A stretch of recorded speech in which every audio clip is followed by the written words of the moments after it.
Hi, my name is Sam Wones and I've chosen to analyse the 2017 Conservative Manifesto. I've chosen this manifesto as it was a time of significant issues for the Conservative Party. Disagreements over Brexit and growing social issues was sure to test Theresa May's new leadership. Also, the implications of Brexit vote the previous year had an interesting impact on the party and voting behaviours that would take a strong government before the election to a weakened one afterwards. Social class has long been a determining factor within voting behaviours in the UK. Traditionally, the Conservatives hold the middle class, with Labour taking most of the working class vote. As Peter Pulitzer explains, class is the basis of British party politics. However, some argue that the class alignment is in decline, with other factors taking place. So we must first look at the manifesto's content to see who the Conservatives are targeting and the subjects they have chosen. The target audiences of the Conservative Party are easily identifiable when looking at the focus of the text.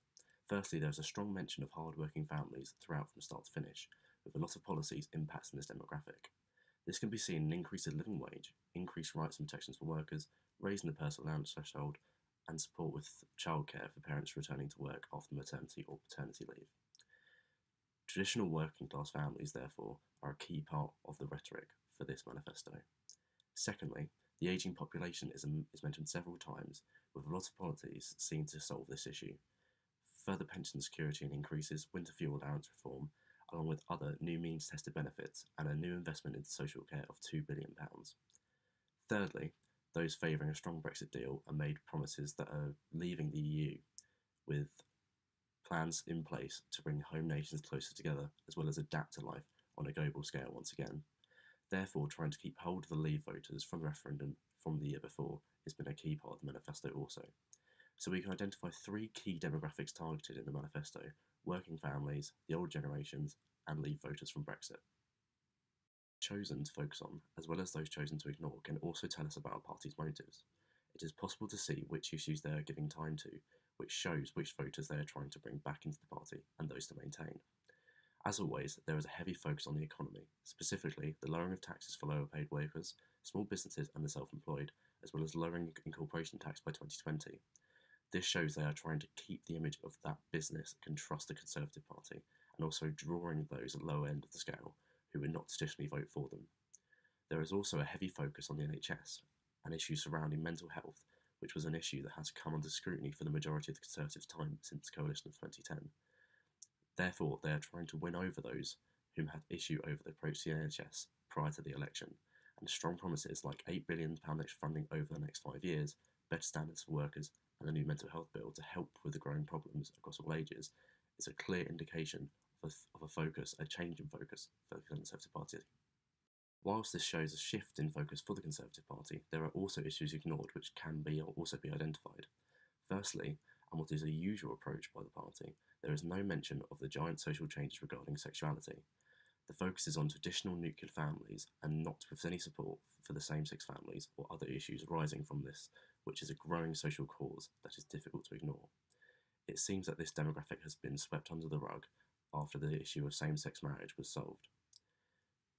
Secondly, even though there is mention of fixing the racial gap, there is no concrete solutions or promises in place. The manifesto loosely touches on integrating our diverse communities together. However, there is no mention of helping the racial gap in schools or the workplace, where this is a growing concern, especially in London areas and built-up cities. Thirdly, and maybe most importantly for the result of this election, there is little offered in the way of support for those leaving school or those at or finishing university.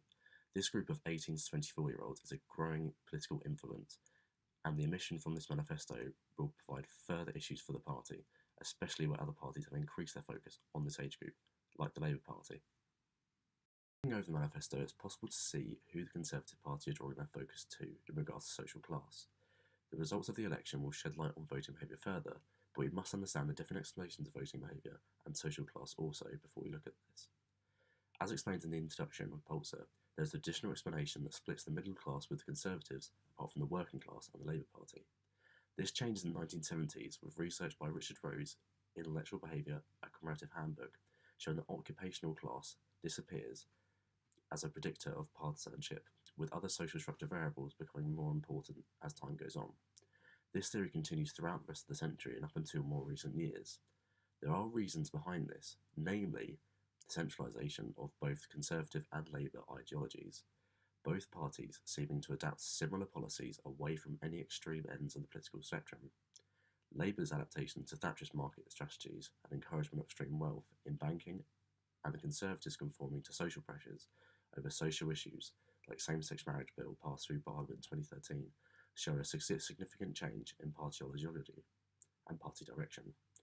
We also see changes in the electorate, with most being more informed and educated, as well as the loss of traditional working class industries and the growth of the information sector, leading to much more affluent jobs and a much more informed electorate aware of their needs and wants. We can see how social class has impacted voting behaviour in the past. However, over time, the changing social landscape, namely the now well-educated and more well-informed electorate, show that links of social class to the electorate and the voting behaviour are less important. As John Curtis explains, there are now more factors in voting behaviour, and evidently, age is now a significant one.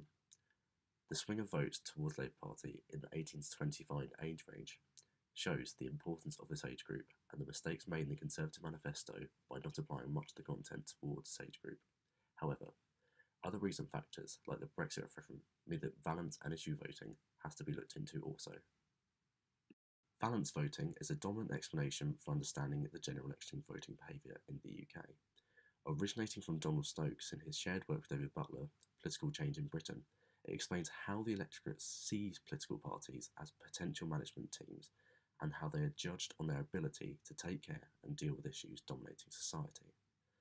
Voters do not look for familiarity in views or ideology, just how much a party or party leader can be trusted with the job.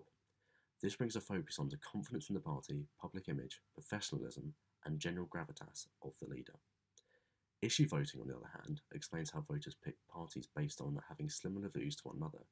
They see a clear difference and distinction between the disagreement between parties on ideology. The distinction between these two ideas is dominated by the context. For example, regarding Brexit, valence voting for a party would mean that someone is looking for the best outcome of Brexit, someone who can deal with the issues and get the best thing for the UK, for the public. Whereas issue voting would be voting for a party that is either going to go for a soft or a hard Brexit, or maybe to change the ideas of Brexit, and maybe they have their ideas to get what they want from Brexit is different to one another.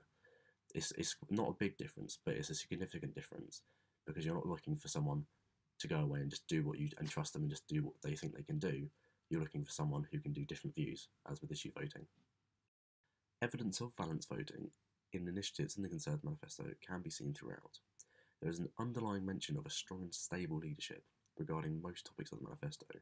It is mentioned regularly in regards to Brexit and the economy, and explicitly states that only a strong and stable Conservative government will deliver on these promises. With more regards to Brexit, this would have been a huge factor with those who voted to leave in the referendum in 2016, and therefore it would have influenced voting in this way. Issue voting is also evident, with large focus on helping old generations, not only applying to themselves, but also the younger generations who want to help their relatives and also put in place a good retirement plan for them. Also, for working families, there was an incentive due to the rising living wage and the increased rights and protections at work. It is not as strong as valence voting, but there are still issues that people would have voted for, which weren't in any other manifestos like Labour or the Lib Dems. To conclude, it is clear to see how certain factors influence the results of the 2017 general election.